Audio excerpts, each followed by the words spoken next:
All right. Well, good morning, everybody, and welcome to the Cultivators Community Blitz event series. This is event number 5 of a 7-part. It's one event a week for 7 straight weeks for the cultivators, and the topic is always about community.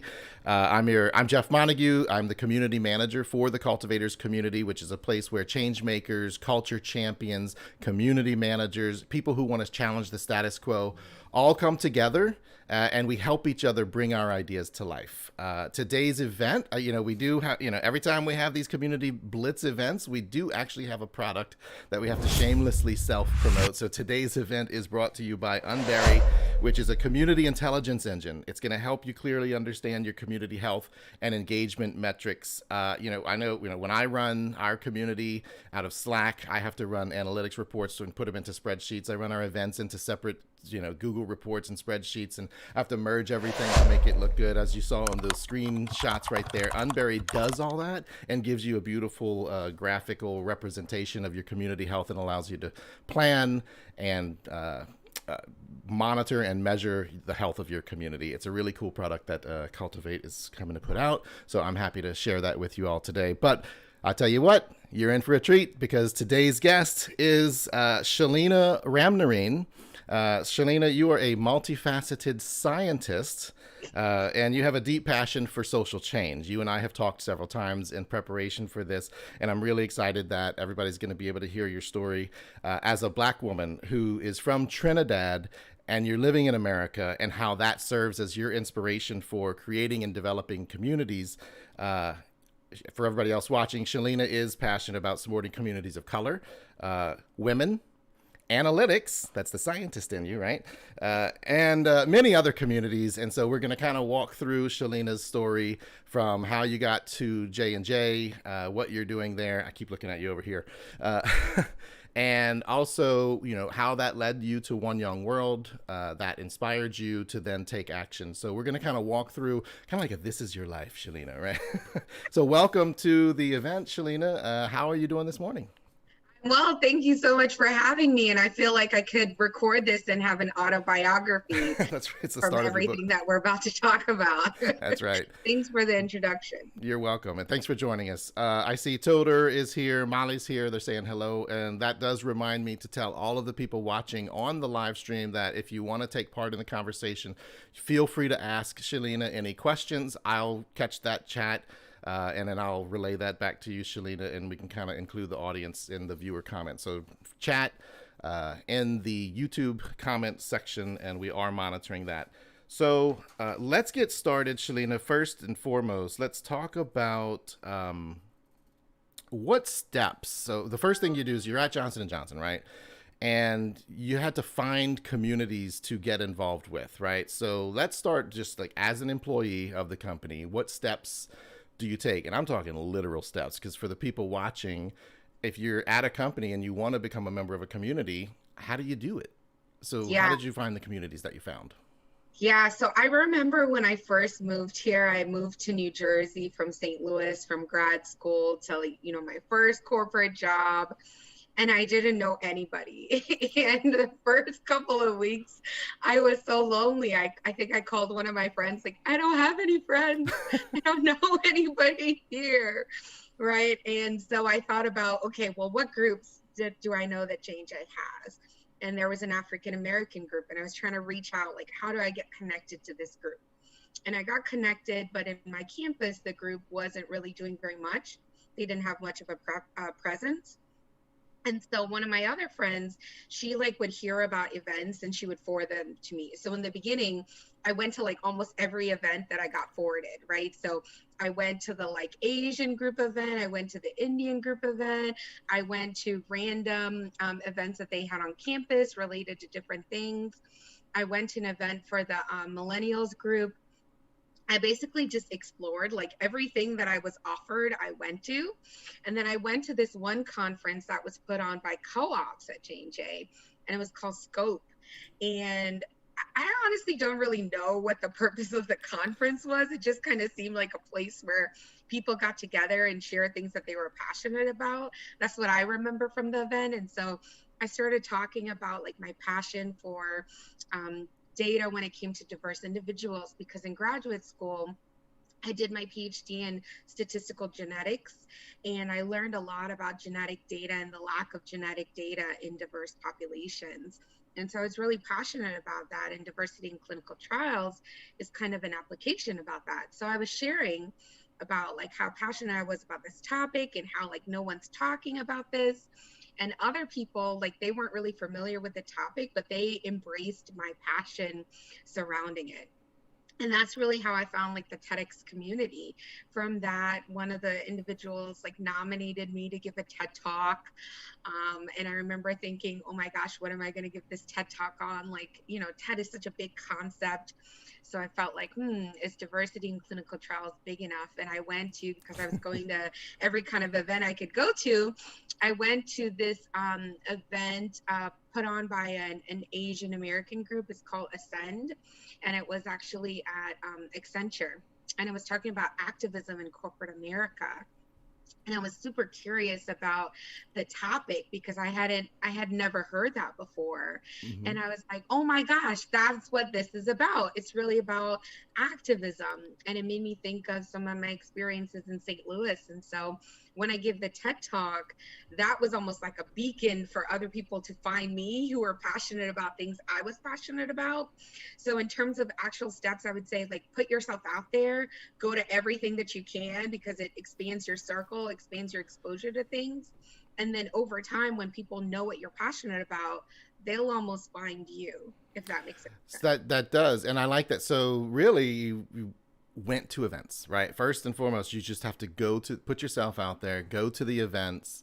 And as someone who plans events, right? And you do, I will say, the person planning the event or the people involved in that are putting the events on, you start to recognize, you start to notice who's showing up over and over, right? So if I see Shelina at multiple events in a row, I'm kind of like, oh wow, like Shelina's really engaged. She's really she's consuming, she's liking what we're doing here. And then, like you said, they found you. You're right. That's one way. So like just your presence at the events, and I would imagine knowing you, you're probably somebody who speaks up at the events, right? Asks questions and whatnot. And so then that helps the people planning events, future events, know, you know what? I bet we could ask Shelina if she wants to take a more active role in the community. Right now, there is another side. Have you ever just walked up to whoever leads the community and said, hey, I want to be more active, put me to work, right? What do you need me to do? What was that like? Is that how you got into TEDx, or was TEDx more of a... TEDx was more of a somebody thought of me thing, but yes, all the time. I mean, really, when I think about where my like passion for community and getting engaged comes from, I would say it came from growing up in Trinidad. Like that was a very community oriented culture. And I saw from that like the benefit of community is that you get resources and you get access to things that you wouldn't on your own, right? So in Trinidad, for example, if your friend has mangoes in their yard that randomly grow, like you now have mangoes because like they'll be able to just give mangoes to you, right? Nice. So you don't have to think about buying mangoes because you got somebody who has mangoes that could give them to you for free, right? And so I always think about that like in the way that I grew up, in that being connected to other people and being a part of a tribe offers so many benefits to you, whether it's physical, emotional, mental, whatever the case may be. So when I went to high school, I used to do a lot of stuff with like groups, and then I continued that in college. So in college, I was involved with the like Black group, the Black Affairs group is what it was called. I was also involved in the Caribbean group.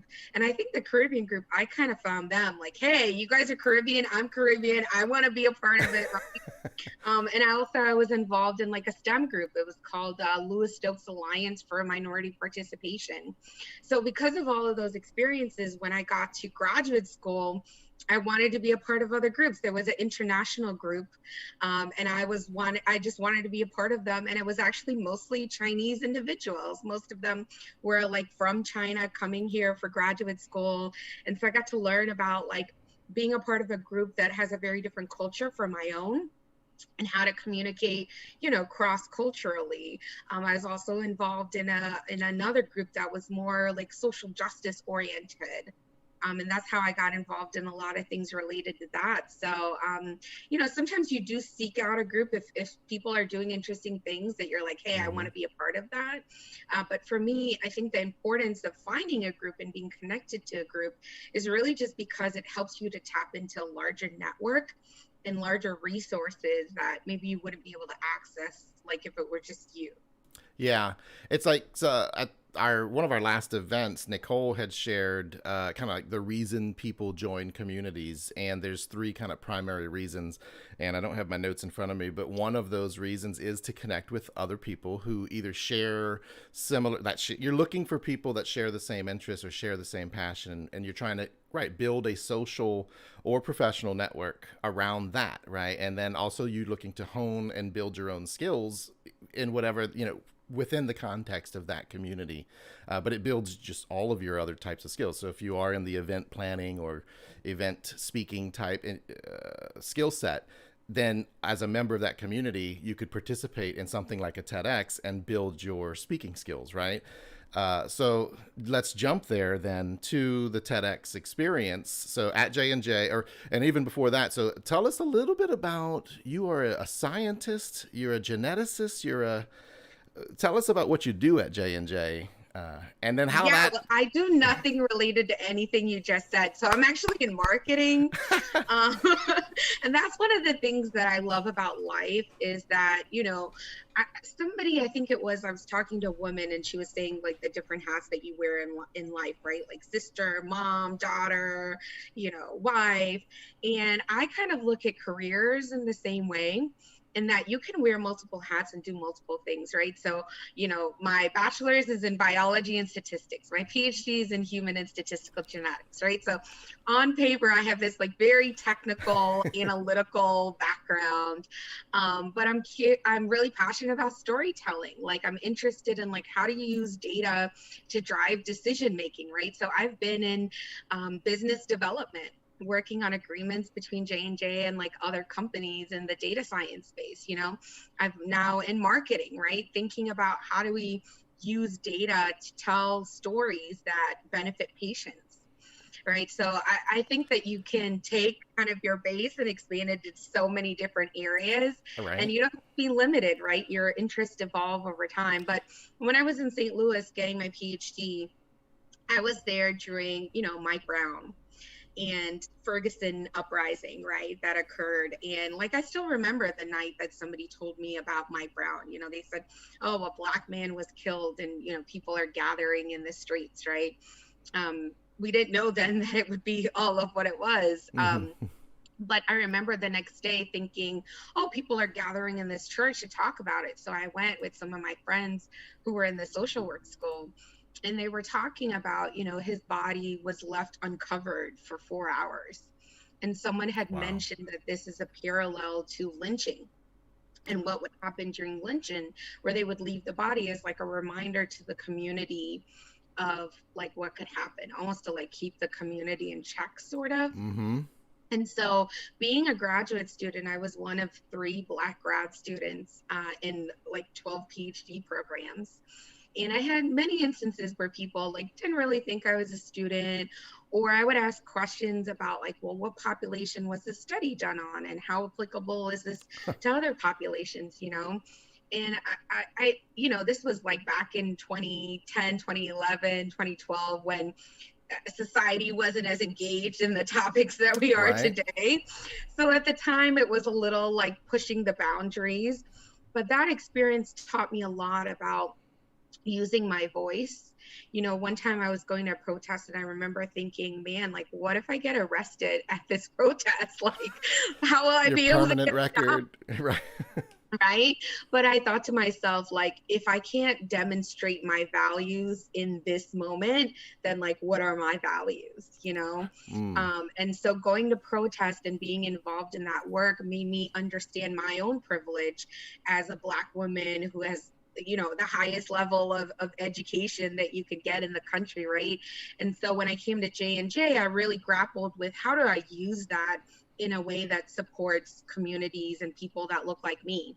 Hmm. And so the TEDx event, I was really nervous to talk about race because there weren't a lot of conversations about race in 2017 in the context that there is now, right? And I didn't even say Black Lives Matter in Right. that talk, because then I it wasn't didn't. cool to say Black Lives Matter, right? So that was a huge moment for me, because I realized that all along through my life I was building these skills and I was gaining an understanding of a community that I was passionate about, and then the TEDx was a way for me to express that. So that's another thing I would say about communities, creating communities, being a part of communities, is sometimes as you're living your life, you don't even realize that you're building a passion for something. You don't realize that you're building a connection for something. And then one day life may give you the opportunity to express it. Right. Absolutely. So your TEDx talk was related to these past experiences, the effect or the experience that you had. So, did you talk about it from the perspective of your unique experience? Yeah, Right, so like you the said. title is Why Activism Matters. And I start by saying I matter, because when I went to protest, I saw a picture of a little boy holding a sign that said I matter. And it made me think about my life as a kid in Trinidad. You know, Trinidad is mostly Mm-hmm. Black and Indian. So I never really grew up with any messages that, being Black made me less than, or anything in the same way that I think exists in American culture.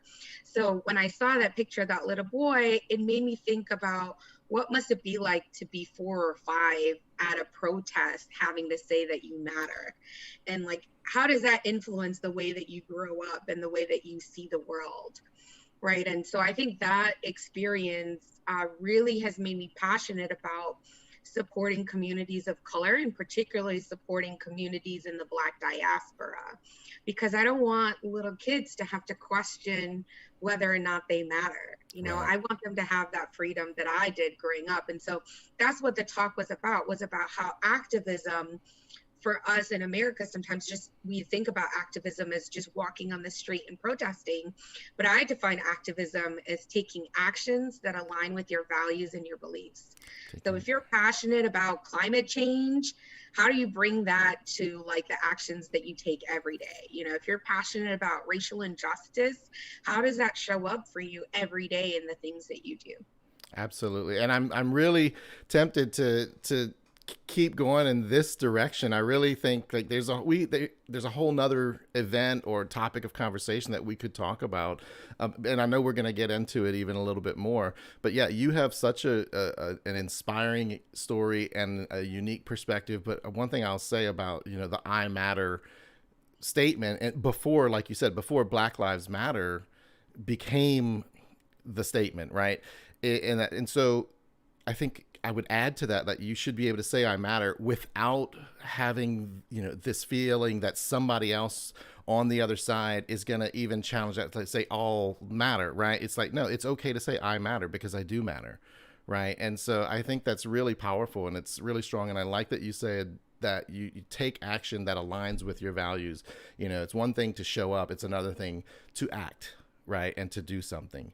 And so that alone, I know, was part of your inspiration. Now, that led to you going to the One Young World Summit.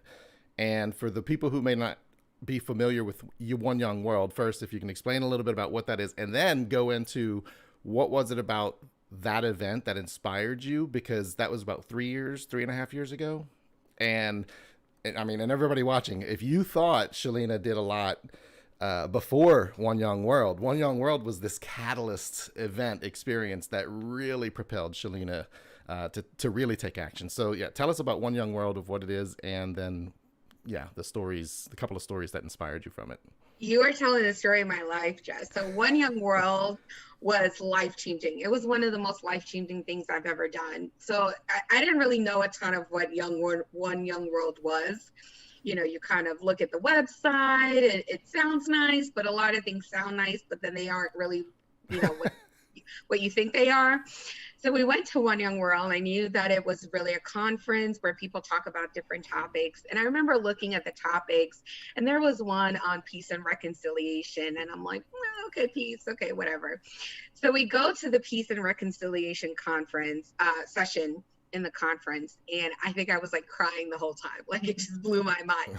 There was a story of a guy who was from Rwanda, and he talked about the genocides in Rwanda and the conflict between the Tutsi and the Hutu. And he mentioned like how his dad was killed by like family friends that they knew because of the fact that he was from a certain tribe. And then how he survived by hiding under dead bodies. Wow. And how it almost turned him into a warlord, but he decided to forgive the people. And he even had a meal with the same people that killed his father.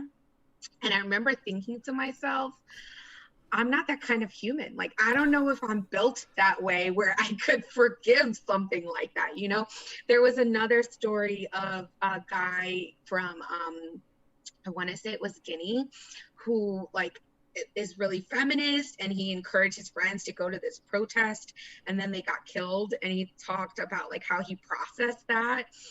And his kind of like feeling of being responsible for that. And like now he's a feminist and like works to support women. There was like another story of a woman who was Kurdish, and she talked being in Turkey and like almost like Holocaust type stuff. Like they were taken to this camp, they were in this van about to be killed, and they were rescued by the Kurdish army. And I was thinking to myself, like, what am I doing with my life? Because the entire conference, everyone's less than 30. Right, and under 30 years old. Under 30. And there was a guy that J&J sponsored who like at 18 decided to like start a clinic in rural Ghana where they educate people about cancer, and he tours Ghana educating people about cancer. And I was 30 when I went to the conference, and I was like, what did I do when I was 18 and in my 20s? Like, clearly I wasted my life and was not doing anything for anybody else, right? Like I was totally like in a shame story. I was lifeguarding, right? Yeah, it's like, no, the PhD, that's not good enough. Like you should be doing something for somebody, right? And so it really made me think about, okay, I'm not gonna like leave and go work in rural Ghana now in like a community, right? So from my place now, what can I do to support other people? How can I be in service of others? And it forced me to not let age, resources, any other reason I might have had as why I wasn't doing more, like that had to be off the table, right? Because this guy literally saw his dad get killed and then like figured out a way to like move past it. Right. So like, what is your excuse in life as to like why you can't do something to help somebody else, right? So from that experience, it has really forced me to think about, in addition to my day job and my own kind of career pursuits, how do I use the space that I'm in now to create something that furthers life for somebody else? And so kind of how did you, right? Because if you take, right, you kind of take inventory of your experience being from Trinidad, being a Black woman in America, living in St. Louis at the time that you did, and then combine that with being inspired by the stories of the people that you, at One Young World. And right, it's kind of like this recipe for right, an activist, which is what you are, who you are, right? And among all the other things that make up who you are, which is great. Another point about, you know, we are humans, are capable of being complex individuals with very conflicting and seemingly incompatible personality or interests, right? But you kind of take all of that, and because of who you are, right, you were able to recognize that I can take all of these pieces of myself and turn that into a force for good, and turn that into somebody who can really take action in an area that I feel strongly and passionately about. And I think you did that really well. And so in just a matter of 3 years, you know, we're going to kind of go through this list of everything that you did do, whether it's start, and again, title of the event, right? This is about starting communities, and how, you know, if anybody watching wants, you know, use this as your inspiration, just like Shelina was inspired by One Young World, use this as your inspiration. You know what? I could start a community within my workplace, and we'll kind of get into a little bit about how you might have done that, or join a community take action and become a leader within that community. You don't have to start communities, but you can start things within communities, right? So yeah, so let's see. You talked about St. Louis and some of the assumptions, we kind of talked a little bit about what it was like to grow up in America like that. So let's jump into some of the communities that you then came back from One Young World and either started something.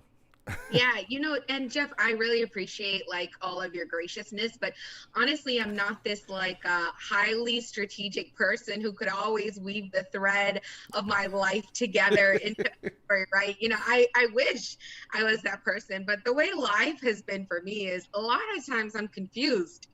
And I have a passion, I have something I'm interested in, I don't know how to bring it to life. And honestly, that has been the role of mentorship for me. Mm. That has been the role of having a very diverse network of people who are creative thinkers and who really support me. So a lot of the times it was, I'm passionate about this, but I don't know what this looks like. And then I go talk to someone and they give me a tidbit and I hold on to it. I'm like, okay, I'm going to keep that in my back pocket. Then I talk to somebody else, I get another tidbit, and then I kind of string them together to make something. So I just want to make that point because sometimes I think when you hear people, you think, wow, that was like so masterful. But really, you're seeing like the finished pie. Like you're not seeing the kitchen that's dirty with, That's a the good point. flour all over it and the sink that's a mess with the eggshells, It's like I right? didn't even start out to make a pie, even, right? Exactly. Somebody Exactly. brought the ingredients over, right?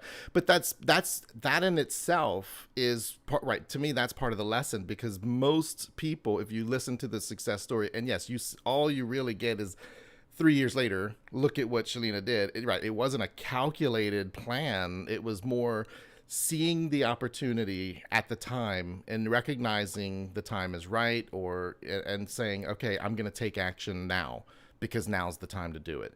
And that in itself that's a trait, right? That's a skill to rather that, because you could have just as easily have said, I'll wait till next time, or come up with an excuse. I'm too busy with work. I've got something else to do. But you're right. Like talking about, and that's something Amanda talked about in one of our previous events as well, is you've got to talk to other people in the community. And if you have an idea or if they have an idea, that's the only way that you're going to really build momentum for something.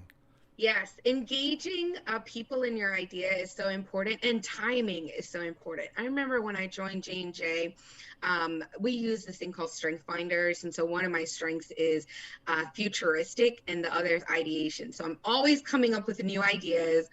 And then what happens is I always know that we need to be in China when other people are like, are we taking a trip? Right. And so I've had to understand my own timing and how that relates to other people.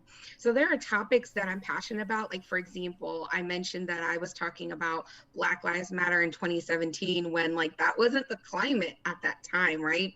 So I had to understand my timing and my like feeling of urgency about the topic and how that related to the environment around me. Mm-hmm. And I've learned to not compromise in like what it is I feel like is necessary to put out at that moment, but to recognize how will people receive it, and what do I need to do to ensure that people receive it in the way that I want to, right? So me not saying Black Lives Matter was very strategic because I didn't want a phrase that may be controversial to some to distract from the real message that I wanted people to get. Right. And I have to think about that even now, right? Like there are things that I'm interested in doing or passionate about that I have to think about, okay, is this the right time to do it? So I want to make that point because sometimes you have passion, you have something that you're working on, but your sense of urgency may be very different than those around you. Mm-hmm. And you have to figure out how to mesh those two. So after One Young World, I came back and somebody mentioned the idea of doing a TEDx event focused on the African American community. And so basically I was asked to co-lead that. And so we turned it into an event focused on the Black and Hispanic community and came up with the theme of ancestry because there's so many commonalities in ancestry in those two communities. And so basically, I just invented the show, right? So I wanted to talk about the African diaspora. I wanted to talk about different aspects of the Hispanic community, like what's the difference between Hispanic versus Latinx, right? And so I partnered with people of those communities to think about how to bring that to life. And I think that's important to understand your limitations, right? So like I'm not a Hispanic person, so I'm not gonna create something for Hispanic people on my own. Right. I'm gonna go reach out to that community and say, hey, how can I partner with you to create something that's authentic? Right. I'm really big in authenticity in communities and making sure that you're not Yeah. perpetuating stereotypes, but that you're really engaging those people to ensure that what you're doing is culturally appropriate and showcases all of the nuances and richness of their culture in the right way. So we had that event, that TEDx Ancestry event. Then when everything happened last year with George Floyd, there were a lot of conversations about, what is it like to be Black in America? And I didn't want people to have to continually relive trauma. It's a gift for somebody to be able to share their story with you, but also you have to think about like, what does that cost them to share that story, and how have they processed that Yeah. trauma? What might it mean to them if you're asking them to relive it, right? And how are you benefiting from that, as well as how are they benefiting from that? So I wanted to create a video so that people wouldn't have to relive their trauma. They could just share once and then play it for other people. And so we came up with the idea of doing a video on microaggressions where people told, stories and experiences around microaggressions. And then the next Well, natural comment, in yeah. that video, you talked about the difference between allyship and accomplices, and I love how you define those. That's your Yes, I cue. was going there next. So after microaggressions, we did a video on allyship and accomplice. And there was a lot of Oh conversations yeah. around the word accomplice because Hmm. the word ally is kind of more commonly used. But when you think about last year, if you listen to a lot of like social justice people, they realize that like ally could be too passive, and to the point about taking action, right? You need people that are actually going to take actions in these communities and work towards real change. And that's what the word accomplice does. If you think about an accomplice, they're complicit in the act with you. They Hmm. are in the mud, getting their boots dirty. They're in the arena fighting with you, showing up in a real way, Just like an not just accomplice. standing from the sidelines saying, hey, I support you, I'll give Good like a job over hundred there. dollars to your cause. I'll And that's post a what we meme wanted on to talk social about. media. Exactly, exactly. And I'm not saying that anything is wrong with those things, because there's definitely a place and a need for those things, but they're just levels, right? And so an Right. accomplice is a different level than kind of like passively being an ally. Right. So we had a video on that to educate people about that. And so a lot of the things that I've done really just came from seeing a need, either somebody pointing out the need to me or me seeing it myself. And that's why I've created these communities, because they didn't exist before. So did the need? So I like. So were you talking to somebody in the community, like within the context of that community? And was it a meeting, another event, or kind of just a on the side conversation, and y'all were just kind of talking, It and was just a then side catch up. Hey, how are you doing? Hey, I'm being asked to have this conversation, and man, it's taxing. Yeah, I totally understand that. Wow, I wonder if there's a way that we can like do something so that you don't have to like relive this trauma. Right? So if you pay attention to things in life, there's so many unmet needs around us every day that we encounter. And so it's just about slowing down enough in your life to listen and observe them, and then think about like, is that something you want to take on? Because every unmet need may not be something that you want to take on, right? Like if we all took on everything, we'd be exhausted. right. So it's important to like filter and say, that's something I want to take on, or wow, that's like a challenge, but Yeah. not for me to take on in Yeah. this. Well, because and then there's the time that it takes, right? So you come up with this, you see something like, okay, we should do something about this, and then right, a lot of people will say, okay, so somebody should, but you said, okay, I will, And did like let's go through a little bit real high level, kind of like logistically, what did you do? Did you make the video, or did you find other people in the community to help make the video? Like, how did y'all actually make it?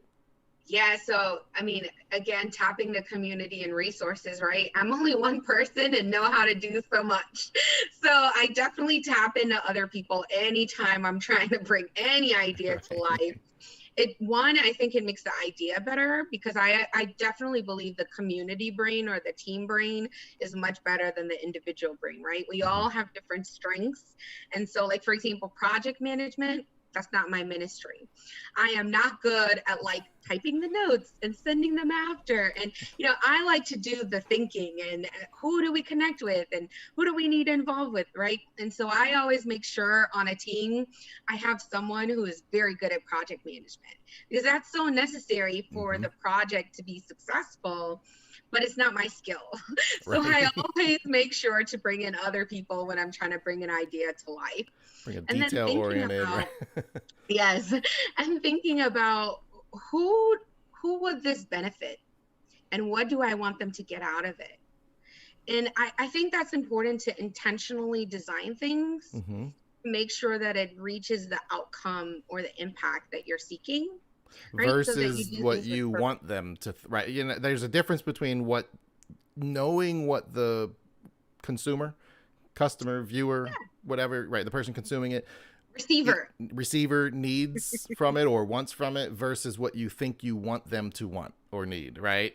Or other people in the project, oh, it should be this, and they're starting to, other people might start to infuse their own goals, their own what they want it to be.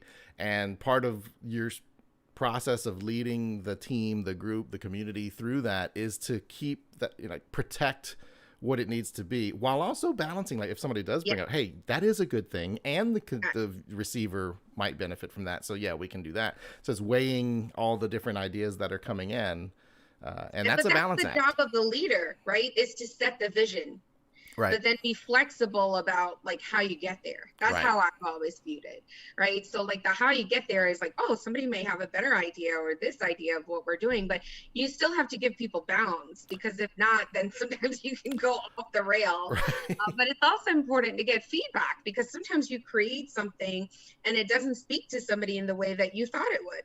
Mm-hmm. Right. So I think feedback is a huge part of the creating and designing process if you're trying to do something. Yeah, absolutely. All right, so then you have the video, the TEDx with the Ancestry TEDx talk, the video on microaggressions.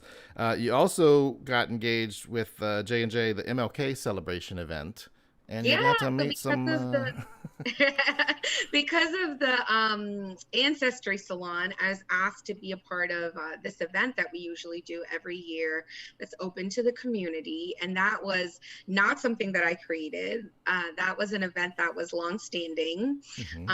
And, I remember the co-lead and I, when we started talking about this, I understood that there was a history here that I needed to maintain and kind of continue to live into, right? And so when you get to create your own thing, you can make it whatever you want to, but when you're involved in something that's existed before, you have to think about how do you bring a new spin to something, but in a way Mm-hmm. that's authentic with like what has existed before and connected to that history, right? And I think those are slightly different skills.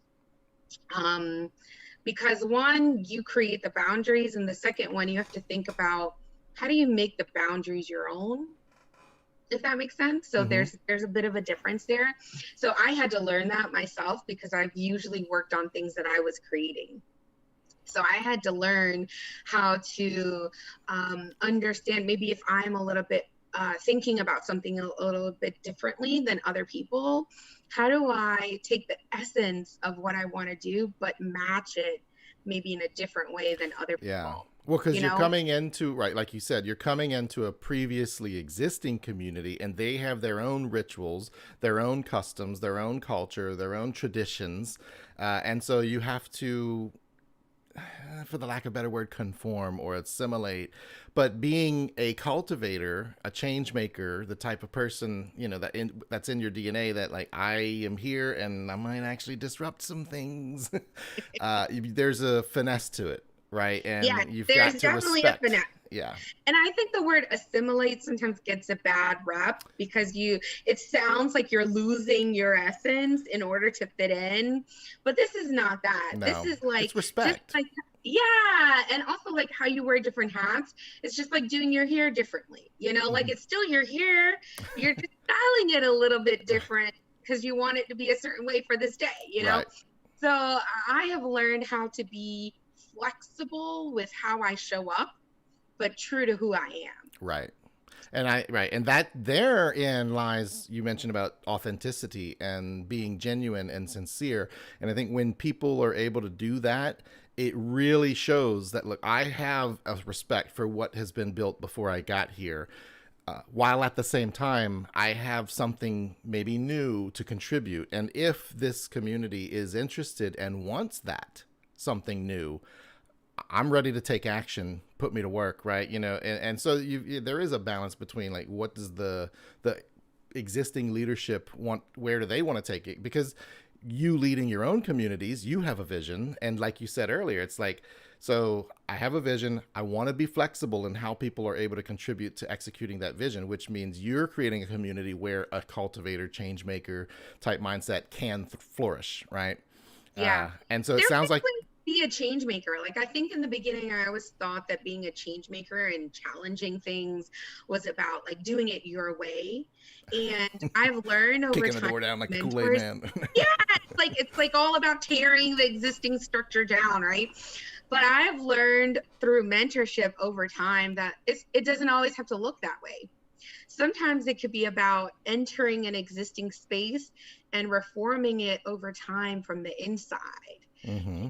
Or maybe you find, oh wow, I used to think it was crazy that you guys did this, but I understand now why this looks this way. So you have a greater appreciation for it. You can figure out how to evolve it, right? Like I think there are many different ways to create new things in a community, and it's all about understanding the context in which you're in. It goes back to what I said before about timing, Mm-hmm. right? Like understanding your own timing and what's happening like around you. It's also about understanding what is the most important thing to you and how do you bring that to the community in a way that's authentic, but also in a way that honors and understands and is sensitive to like where people are. Yes, absolutely agree, because whenever you're able to do that, you're able to affect change and you're able to build momentum, because believe it or not, there are a lot of other people in that community who probably want that same change, that same reform, but they're waiting for someone like you to come in and tell them it's okay to let's do that, right? And so everybody's made up a different way, right? And so a lot of people, if you just put yourself out there and say, hey, I'd like to do this, you'll be surprised how many people are like, been waiting for you. Yeah. It has been Yeah. Yeah. prophesized, right? Yeah, you can't take action if you don't understand the community, right? Mm-hmm. And you can't change something from a place of shame and blame, No, right? So if I say, "Hey, Jeff, like what you're doing is totally wrong," you're not going I'm to gonna want to resist work it, with right? me. There's a natural human instinct that's gonna even if I know I'm wrong. At the way that you came at me, I'm gonna defend myself. I'm gonna defend being wrong, right? Yeah, but that has been growth for me because I think in the past I would see things and be like, why do people do it this way? Like, of course not. And so I had to do my own work on understanding like shame, blame, comparison, and like how these things show up for me, right? And honestly, the key to that is empathy. Yeah. Like the Yes. more you can empathize and understand the community and why they do things a certain way and why this exists, right? The more you can think about, oh, well, if I communicate this, then people may be able to see it from a different perspective. Yeah. So it's all about being able to truly understand people from an empathetic viewpoint. Whereas before, I think sometimes I would just kind of like push my agenda because I thought my agenda made the most I know sense. better, right? But you're right. Empathy is key, because that and having led other communities, starting other communities, gives you that empathy, because now you're coming into another community. I know what it's like to have someone come into a community and challenge everything, or have someone come into the community and want to help, and if they want to take things in a new direction or a different direction, or even take something that we've tried and it didn't work, right? And you run into people who are like, well, we shouldn't do that because it'll never work because we tried it and it didn't work. Then how do you almost have to have that conversation about, well, the circumstances were different, the time was different, the people involved were different, and maybe the way we went about it can be different. And so maybe you try, again, you kind of almost find that common ground. So we do have, where is that, what's the old saying, like you keep digging until you find where you do agree, and then you build back up from there, right? And that to me is the job of a leader.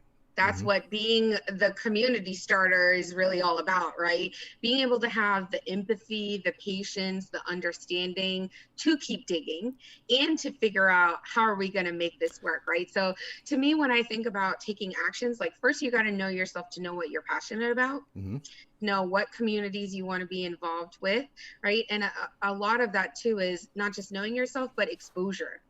Because sometimes you're not exposed to something that you didn't even know you were super passionate about or would be interested in, right?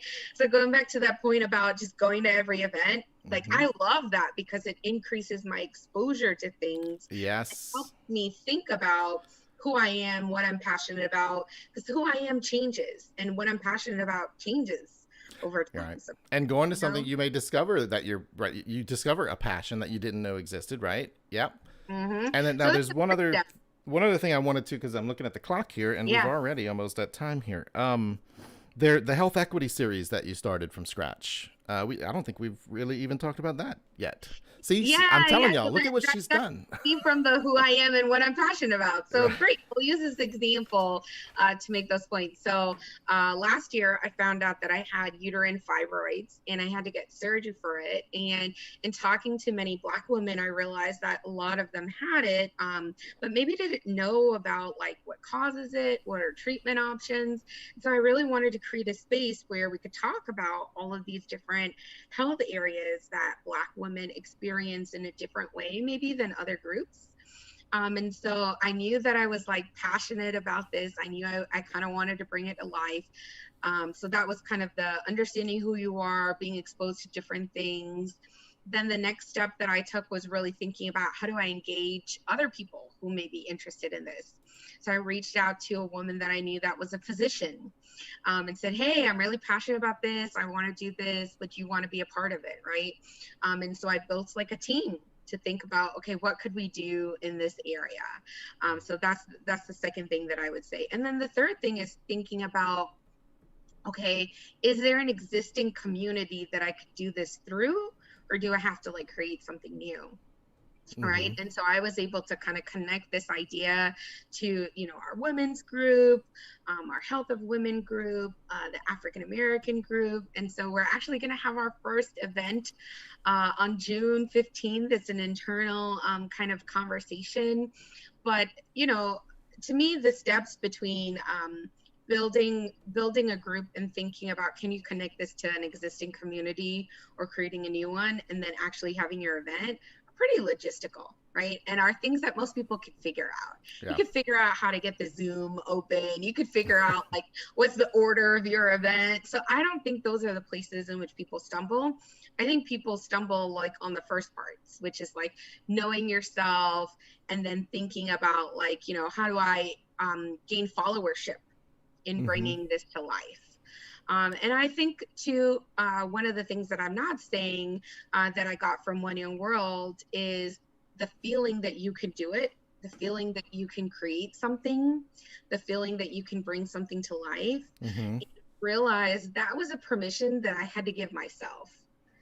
Like I couldn't wait for somebody to give me permission to say, Shelina, I've deemed you worthy of creating events. There's no external validation or magic wand that I needed. It was really, I needed to give myself permission to say, you may not know everything. You may not have all these resources. You may have whatever going on, but I'm going to give you permission to take this on and to do this to the best of your ability. That's a really good point. That's really good. I mean, and that is, even thinking back on my own experiences, you don't, it's almost like a subconscious thing, right? You don't conscious, and maybe some people do, like you might look in the mirror and say, you've got permission, right?